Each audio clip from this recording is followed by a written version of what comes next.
அனைவருக்கும் வணக்கம். இன்னைக்கு காலையில ஒரு வீடியோ போட்டிருந்தேன். அந்த வீடியோல தமிழக வெற்றிக் கழகத்தின் தலைவர் விஜய் மற்றும் நாம் தமிழர் கட்சியின் தலைமை ஒருங்கிணைப்பாளர் அண்ணன் சீமான் அவர்கள் இவங்களுடைய ரோல் இந்த தேர்தல்ல எப்படி இருக்க போகுது, தமிழக வெற்றிக் கழகம் திமுகவுக்கு எந்த மாதிரியான அச்சுறுத்தலை கொடுக்க போகுது, எப்படி திமுகவுடைய வாக்கு விழுக்காடுகளில் சிலவற்றை அது வந்து திருப்பி எடுக்க போகுது, அவங்க பக்கமா இழுக்க போறாங்க, அதனால எப்படி திமுகவுக்கு பின்னடைவு ஏற்பட போகுது அப்படிங்கிறத பத்தி பேசியிருந்தேங்க. அதுக்கு ஏனே புரியல, மெய்யாலும் புரியல எனக்கு. கமெண்ட் செக்ஷன்ல வந்து செம்ம கடி கடி கடின்னு கடிச்சு விட்டாங்க நிறைய பேர். எல்லாம் நம்ம ஆளுக்கு தான், நம்ம கிட்ட தாயா பிள்ளையா பழகினவங்க தான். சரி கடிங்கப்பா அப்படின்னு சொல்லி விட்டுட்டேன். பார்த்தேன், எல்லா கமெண்ட்டையும் பார்த்தேன். அப்படி ஏதாச்சும் தம்ப்நெயில பார்த்துட்டு கமெண்ட் போடுறதா இருந்தால் கொஞ்ச நேரம் வீடியோவும் பார்த்துருங்க. ஏன்னா கமெண்ட் போட்டு நம்ம ஒருத்தர் ஜட்ஜ் பண்றோம் அப்படின்னும் போது ஒரு 10 நிமிஷமாச்சும் பார்த்துட்டு கமெண்ட் போடணும் இல்லையா? நான் என்னமோ நாம் தமிழரும் இங்க தாவேக்காவும் கூட்டணி வைக்கணும் அப்படின்னு சொல்லி பேசிட்டு இருந்தேன் அப்படின்னு சொல்லி ஒருத்தர் போடுறாரு. அதிமுக நாம் தமிழரும் கூட்டணி வைக்கணும் அப்படின்னு சொல்லி நான் சொல்லிட்டு இருந்தேன்னு சொல்லி இன்னொருத்தர் போடுறாரு. ஐயா முடியல. சரி அதை விடுங்க, நம்ம ஆளுங்க கடி தானே, ஏற்கனவே சொன்ன மாதிரி கடிச்சா விஷம் ஏறாது. அது நான் இம்யூன் பவர் எனக்கு அதிகமாயிருச்சு, 5 வருஷமா வாங்கிட்டு இருக்கிறேன் இல்லையா, அப்பப்போ கடி வாங்கி பழகி விட்டது என்ற காரணத்தினால் அப்படியே இப்போ செய்திக்குள்ளே போயிடலாம். கடலூரில் ஒரு சம்பவம் நடந்துருக்குதுங்க. இது ஒரு டிவிகே தான், டிவிகே இல்லை டிவிகே, ஆமாம், திராவிடர் விடுதலை கழகம்னு ஒரு குரூப் இருக்குதுங்க. பல குரூப்புகளில் இது ஒரு குரூப்பு. ஆமாம், இவங்க என்ன பண்ணுவாங்க அப்படின்னு நீங்கள் கேட்டிங்கன்னா வித்தியாசமாலாம் எதுவும் பண்ணிட மாட்டாங்க, பேர் மட்டும்தான் வெவ்வேறு மாதிரி வச்சுருப்பாங்க. இருங்க அதுக்குள்ளே வேறு ப்ளே பண்ணி விட்டேன். அதாவது வித்தியாசமாலாம் எதுவும் பண்ண மாட்டாங்க, எல்லாரும் ஒரே வேலை தான் பார்ப்பாங்க. ஆனால் பேர் மட்டும் வெவ்வேறு மாதிரி வச்சுக்கிட்டு வெவ்வேறு குரூப்பாக அலைவாங்க. யூனிஃபார்மில் ஒரே யூனிஃபார்ம் தான், கருப்பு தான் அப்படிங்கிற மாதிரியான ஒரு குரூப்புங்க. இப்படி அவங்க பார்க்குற 2-3 வேலைகளில் ஒன்று சொல்லணும்னா முரட்டு முட்டு திமுக கொடுக்கறது, இன்னொன்று சொல்லணும்னா நாம் தமிழர் கட்சியின் தலைமை ஒருங்கிணைப்பாளர் அண்ணன் சீமான் அவர்களை பற்றி மிக கேவலமாக, கடுமையாக, அசிங்கமாக, அவதூறாக பேசுறது. அப்புறம் தந்தை பெரியார் அப்படின்னு சொல்லி திடீர்னு பார்த்தீங்கன்னா ஈவேரா அவர்களை தூக்கி வச்சு கொண்டாடுறது. இப்படியாக அவர்களுக்குன்னு ரெகுலராக அவங்க செய்யக்கூடிய அவங்களுடைய வாழ்வியல் செயல்கள் சிலது இருக்குது. நாம் தமிழர் கட்சியின் தலைமை ஒருங்கிணைப்பாளர் அண்ணன் சீமான் அவர்களை பொறுத்த வரைக்கும் அவரை பேசியே இவங்களுடைய ஆயுசு அப்படியே முன்ன பின்ன முடிச்சுக்குவாங்க போல இருக்குது. போதும்டா, இந்த பிறவிக்கு இந்த ஒரு வேலை நம்மளுக்கு போதும், இதை நம்ம ஆசை தீர பண்ணிட்டு அடங்கிடுவோம் அப்படின்ற மனநிலைக்கு நம்முடைய கருஞ்சட்டை தோழர்கள் வந்துட்டாங்க போலகுது. பாருங்க என்ன பண்ணியிருக்கிறாங்க. ஈவேரா அவர்களுடைய புகழை பாடுறதுக்காக நாங்க வர்றோம் அப்படின்ட்டு ஒரு 5-6 பேர் போயிருப்பாங்க போலகுதுங்க. போயிட்டு அங்க பாடி இருக்கிறாங்க. நீ வந்து பாடுறதோட போக வேண்டியது தானே, இருந்தாலும் வந்த முக்கியமான வேலையை பார்ப்போம் அப்படின்ட்டு அப்படியே நாம் தமிழர் கட்சியின் தலைமை வேட்பாளர் சீமான் அவர்களை பற்றி கடுமையாக ரொம்ப கேவலமா பேச ஆரம்பிச்சிட்டாங்களாம். இதை எடுத்து அங்க நாம் தமிழர் கட்சிக்காரங்களும் இப்ப பெருகிட்டாங்களே, எங்கனாலும் பாத்தீங்கன்னா அங்க இருப்பாங்க, அந்த அளவுக்கு ஃபார்ம் ஆயிட்டாங்க. அப்படியாக அங்க இருந்த நாம் தமிழர் கட்சியை சார்ந்தவர்கள் போயிட்டு என்ன பேசினீங்க, பேசுறது ஒரு பொறுப்பா மரியாதையா பேச மாட்டீங்களா அப்படின்னும் போது அப்படியே வாக்குவாதம் ஆயிருக்குது. பாருங்க எந்த அளவுக்கு உக்கிரமா இருந்திருக்கிறாங்க அப்படின்னா, இந்த டிவிகே தோழர்கள் அங்க காவல்துறை வந்து தடுக்கிறாங்களாங்க. காக்கி சட்டைக்கும் கருஞ்சட்டைக்கும் நடுவுல ஒரு பெரிய மோதல் ஏற்படுற மாதிரியான ஒரு சூழ்நிலை. ஆமா, காக்கி சட்டை வந்து கருஞ்சட்டையை தடுக்குது, கண்ட்ரோல் யுவர் செல்ஃப் அப்படின்ட்டு அப்படியே பாயறாங்களாங்க, பாயறாங்களாம். அதாவது பாருங்க போட்டிருக்குது, போலீசாரை தாக்கிய திராவிட விடுதலை கழகத்தினர் அப்படின்னு சொல்லி செய்தியில வந்திருக்குதுங்க. காவல்துறை மீது தாக்குதல் நடத்தியிருக்கிறாங்க. அண்ணன் சீமான் அவர்கள் மேல இருக்கிற கோபம், வீடு வேற முற்றுகையிடுறவங்கலாம் சரி இவங்களும் போயிருப்பாங்க நினைக்கிறேன். அந்த ஒரு 32-40 கும்பல்ல இதுவும் ஒரு கும்பலா இருக்கும். போச்சு. நான் அன்னைக்கு ஒரு நாள் போயிருந்தேன், மகாபலிபுரம் போயிட்டு ரிட்டர்ன் வந்துட்டு இருக்கும்போது அந்த வழியா தான் வந்துட்டு இருந்தேன். அப்போ அப்படியே பார்த்துட்டு இருக்கும்போது பக்கத்தில் இருந்த நண்பர் சொன்னார், பாருங்க இதுக்கு நேராக உள்ளே போய் அப்படி போனாதான் அண்ணன் சீமான் அவர்களுடைய வீடு அப்படின்ட்டு. ஓஹோ அப்படின்னும் போது அப்படியே நான் அந்த முற்றுகை எங்கிட்டு இருப்பாங்க இந்த ஏரியாவில் அப்படின்னு நான் பார்த்துட்டே வந்தேன். போயிடுச்சு வண்டி, ஒரு 3/4 கிலோமீட்டர் 1 கிலோமீட்டரே போயிடுச்சு. அதுக்கப்புறமா தான் நான் வீடியோவில் பார்த்த அந்த கடை அங்கே இருக்குது. ஓ, அண்ணன் சீமான் அவர்கள் வீட்டுக்கு 2 கிலோமீட்டர் தள்ளி இந்த கடைக்கிட்ட தான் முற்றுகையிட்டாங்களா அப்படின்னு நான் வந்து அந்த பயணத்தின் போது அறிந்து கொண்டேன். அந்த கும்பல்ல இவங்களும் தான் இருந்திருப்பாங்க. அப்பெல்லாம் போய் நம்முடைய வன்மத்தை தீர்த்துக்க முடியல, நம்முடைய கோபத்தை தீர்த்துக்க முடியல, அங்கேயே அப்படியே போட்டு தடுத்துட்டாங்க. இப்படியாக இருந்த நிலையில ஈரோடு கிழக்கு பரப்புரையின் போது வந்தாங்க. அங்க வந்து என்னன்னு தெரியல, அங்க வந்து கர்ராமுரான்னு சவுண்ட் விட்டாங்க. அப்பதான் பெட்ரோல் பாம். ஒருத்தர் கூட சொன்னார்ல, நான் வச்சிருக்கேன் வெளியே எடுத்தேன் தாங்க மாட்டீங்க அப்படிங்கிற மாதிரி அப்படின்னு எல்லாம் பேசிட்டு அவர் ஒரு மாதிரி கை நடுக்கம் கால் நடுக்கம்லாம் வந்து பிபி அதிகமாகி அப்புறம் அவர் ஒரு மாதிரி கண்ட்ரோல் பண்ணாங்க. அப்புறம் 2 கருஞ்சட்டை தோழர்களை கொண்டு போய் ஒரு ஜவுளி கடையில பாதுகாப்பாக காவல்துறை போயிட்டு நிறுத்த வேண்டிய இடத்துக்கு தள்ளப்பட்டாங்க. அப்படியே ஒரு 7-8 பேர் தான் இருக்கிறாங்க. ஆனா கிராமர்றான்னு கத்திட்டு இருக்கிறாங்க. சரி அவங்க கத்திட்டு இருக்கட்டுமே, அப்படியாக கடலூர்லயும் கத்தும் போது இப்படி ஒரு தள்ளுமுள்ளு ஏற்பட்டிருக்கு. சமாதானப்படுத்த அல்லது கொஞ்சம் கம்முன்னு தான் இருங்கயா அப்படின்னு காவல்துறை சொல்ல வந்தது. காவல்துறைகிட்டே ஏறிட்டு போயிட்டு சண்டை போட்டிருக்கிறாங்க. ஆமா, திராவிட மாடல் முதலமைச்சர் இரும்பு கரம் இந்த இடத்தில் செயல்பட வேண்டும் என்று முதலமைச்சருக்கு நான் கோரிக்கை வைத்துக் கொள்கிறேன்.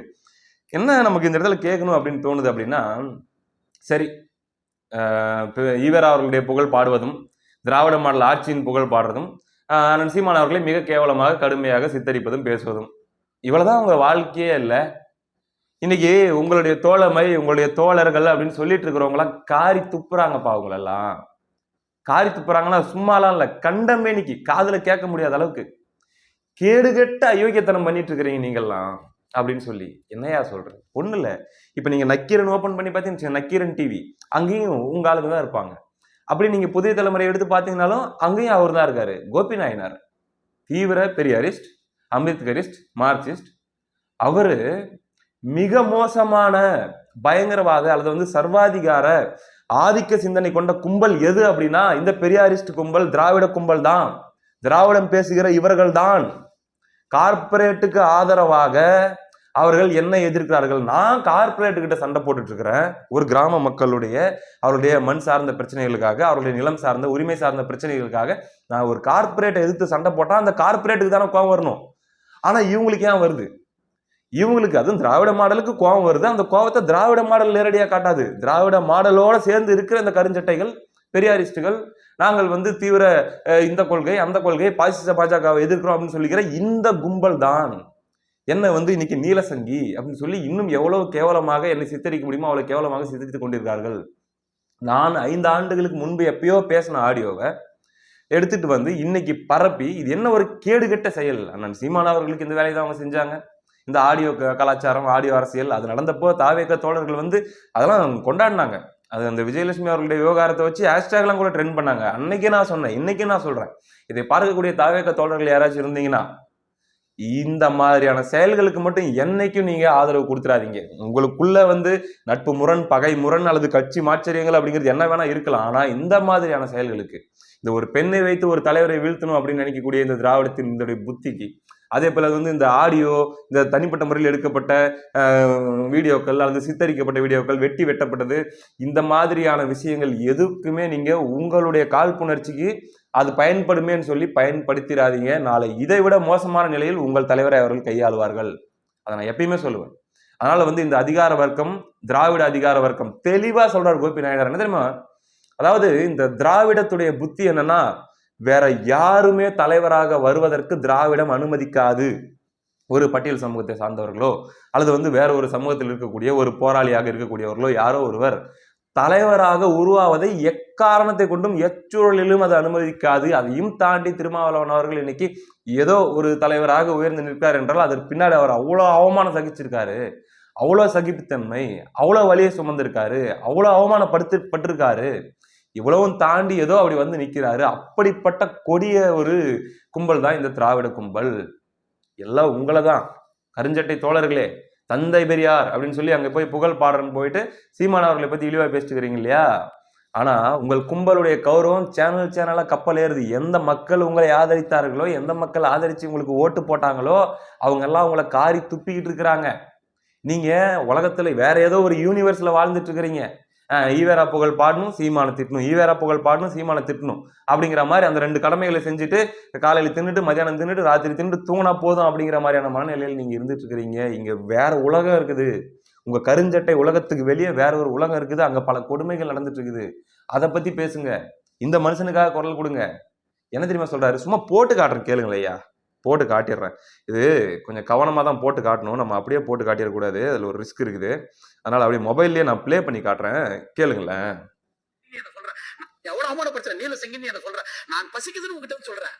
எனக்கு பசிக்குது, நான் அவமானப்படுறேன், இழிவுபடுத்தப்படுறேன், மனிதர்களாக நாங்கள் கருதப்படல. எங்கள் பெண்கள் ஆண்ட சக்தி என்ற பேர் ஆதிக்க சாதிகளால் சூறையாடப்படுகிறார்கள். எங்கள் கல்விகள் மீது உங்களுக்கு கவனம் இல்லை. எங்களுடைய நிலங்கள்ல நாங்கள் இன்னும் தீண்டாத்தக்கதாக மனிதர்களாக இருக்கோம். கோயில்களுக்குள் நாங்கள் சேர்க்கப்படல அப்படின்னு சொல்லி மிகப்பெரிய அவமானத்தோட கண்ணீரோட உங்க முன்னாடி நின்னாக்கா என்ன நீ நீலசங்கின்னு நீ சொல்லுவானாக்கா, உன்னை விட ஒரு மதவாத சக்தி வேற எவனா இருப்பானா?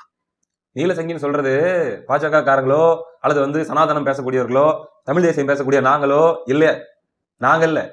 திராவிடம், தந்தை பெரியார், பெரியாரிஸ்டுகள் பேசுகிற கருஞ்சட்டை கும்பலா இருக்கிற நீங்கள் தான் இது போன்று போராடுகிறவர்களை அவர்களும் பெரியாரை ஏற்றுக்கொண்டவர்கள் தான், உங்களுடைய பெரியாரை, ஆனால் அவர்களை நீலசங்கி என்று சொல்லுகிறீர்களாம். அதனால சொல்றாரு, உங்களை போன்ற ஒரு மோசமான ஒரு பாசிச சக்தி ஏதாச்சும் இருக்குமா? இந்த கேட்டுருங்களேன், இன்னும் மிச்சம் மீதியும் கேட்டுருங்களேன். நீதான்டா உண்மையான RSS. என்ன பொறுத்த வரைக்கும் தோழர், பாசிஸ்ட் வந்து பிஜேபி தான் இருக்கணும்ன்றதுல திராவிடத்திலும் இருப்பான். பாசிஸ்ட்ன்றது ஒரு அரச பயங்கரவாதம். அந்த அரச பயங்கரவாதம் யார் முதலாளியை பாதுகாக்கிறானோ, யார் முதலாளியினுடைய நலன்களை பாதுகாக்கணும், யார் முதலாளிகளுடைய நம்ம லாபங்களில் பங்கு கேட்கிறானோ அவெல்லாம் பாசிஸ்ட். முதலாளிகளுடைய லாபங்களுக்கு எதிராக போராடுகின்றவனை முதலாளிகள் விரும்ப மாட்டார்கள். இந்த பிரச்சனையில எனக்கு என்ன சந்தேகம் வருதுன்னா, நான் தான் ஆக்சுவலா உங்களுக்கு சந்தேகம் பண்ணணும். நான் சண்டை போது ஒரு கார்பரேட் எதிர்த்து, நீ எதுக்கு பேசுற? நீ எதுக்கு இந்த வீடியோ போட்ட? அதுக்கான தேவை என்ன?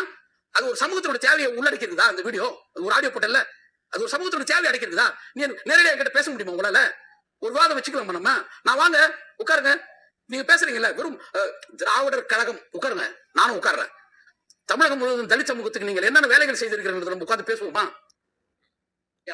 ஒரே கேள்வியில காரி துப்பிட்டாரு உங்களை, ஒரே கேள்வியில காரி துப்பிட்டாரு. திராவிடர் கழகம்னு வச்சிருக்கிறீங்களே, தமிழ்நாட்டில் இருக்கக்கூடிய ஒடுக்கப்பட்ட அல்லது பட்டியல் சமூக மக்களுக்கு நீங்க என்ன செஞ்சிருக்கிறீங்கன்னு சொல்லி நேரடியா ஒரு டிபேட் பண்ணுவோமா? சக பெரியாரிஸ்ட் கேட்கிறாரு, பதில் சொல்லுங்க. இப்படி இருக்குது உங்களுடைய செயல்பாடு, உங்களுடைய லட்சணம். இதை அட்ரஸ் பண்றதுக்கோ அல்லது இவங்க கலந்துக்கிற போராட்டங்களுக்கு, இவங்களுடைய பிரச்சனைகளுக்கு இவங்க முன்னாடி நிற்பாங்க, குறைஞ்சபட்சம் போய் பின்னாடியாச்சும் நில்லுங்க. அதுக்கெல்லாம் வக்கு இல்லை, அதுக்கெல்லாம் துப்பு இல்லை. சக பெரியாரிஸ்ட் கூட நிக்கிறதுக்கு துப்பு இல்லை. ஆனா நாங்க போயிட்டாங்க தந்தை பெரியார் புகழ் பாடி சீமான் அவர்களை திட்டிவிட்டு வந்துட்டுனா எங்களுக்கு வயிறு நிறைஞ்சிரும், எங்க ஆன்மா சாந்தி அடைஞ்சிரும் அப்படிங்கிற மாதிரியான ஒரு வாழ்வியல் நீங்களும் வாழ்றீங்க. அதுல தடுக்க வந்தா காவல்துறை மேல வேற பாயர் நீ. ரைட்டு, வாழ்க வளமுடன். அடுத்த காணொலியில் சந்திப்போம். நன்றி.